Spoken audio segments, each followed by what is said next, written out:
The lovely Danny Howes, he had heard my track Obsession, which was produced by William Orbit, which was released on Guerrilla Records. And he had done a remix of it.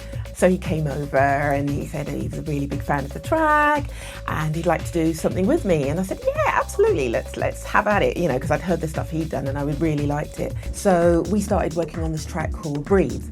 And it was the first track that we did together with Dick. So Dick and Danny used to go under the name of Science Department. And then the track that we wrote called Breathe eventually came out on Renaissance, a classic dance label from back in the day.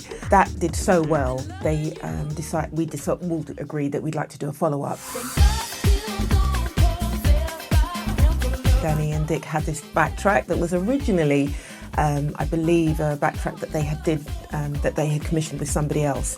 So it was lying around. So they sent it to me and I was like, yeah, I love this. This is absolutely fantastic. And that's how I did the top line. And by the time it got produced and finished, we all agreed it was fantastic. Then CR2, they picked it up, and then CR2 decided to do it in conjunction with Yoshitoshi because Deep Dish heard the track and they really loved it and they were on board. And then it managed to get into the top 40 and we were really ecstatic and it was just a really, really great achievement.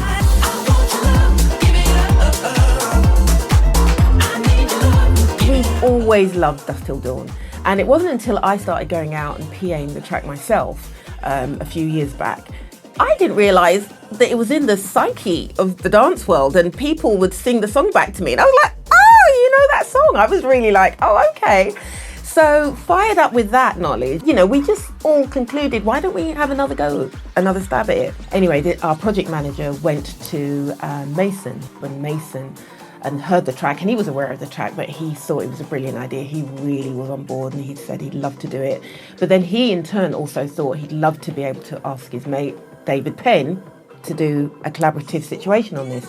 So I was like, yeah, I don't mind that. Yeah, absolutely. So anyway, they went away, they did their magic. Obviously I re-recorded the vocals and they went off, did their magic, sprinkled their little stardust on it, and we have the 2025 version of Dusk Till Dawn. So our collaboration, I'm so happy and really, really made up and proud of the new 2025 version of Dusk Till Dawn.